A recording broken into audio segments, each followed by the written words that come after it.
The spinnaker on, I like to unfold it and actually mess it up a little bit. If it's folded, the leeches, these are called leech tapes, they'll be right here next to each other.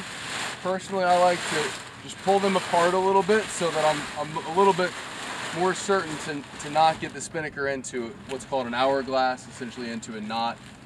And then I just stuff it into either the floor underneath the cockpit, or more often than not, people have spinnaker turtles, right, that I can just put the spinnaker away here.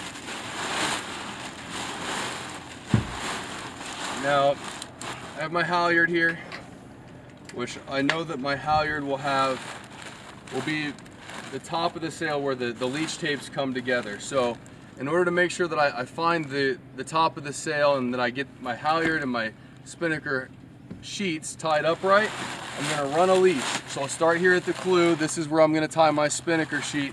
I'll go ahead and grab it here. Just stay right there, Tom. Yep.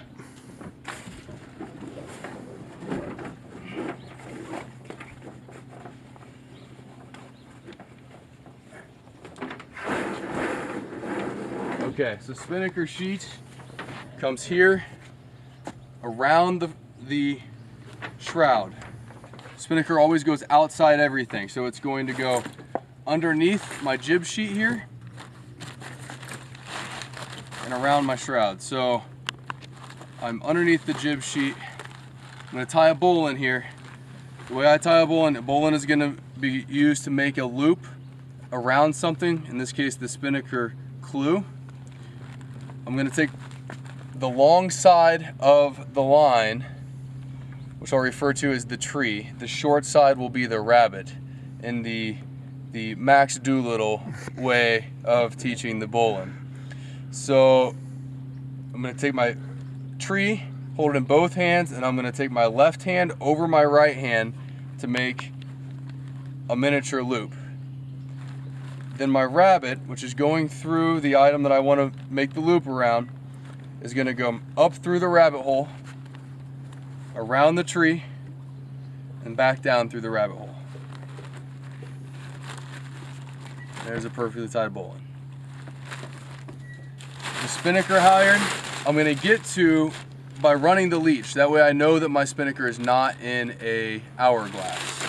So I just keep pulling along the leech until I get to the top of the sail.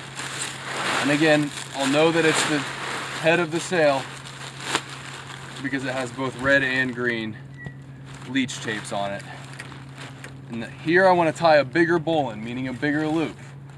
The reason being so that at the top of the mast, the spinnaker does not get pulled actually all the way to the mast. I want some distance between the spinnaker and the mast so that the spinnaker gets out away from the rig, out away from the mainsail, and can breathe and power up a little bit. So again, long end of the line, I'm going to take my left hand over my right hand.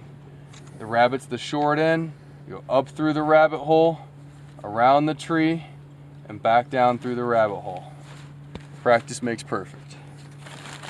And then my other spinnaker sheet will come around the bow, of course outside of everything, outside the shroud on the other side, around the bow, and tie to my other leech.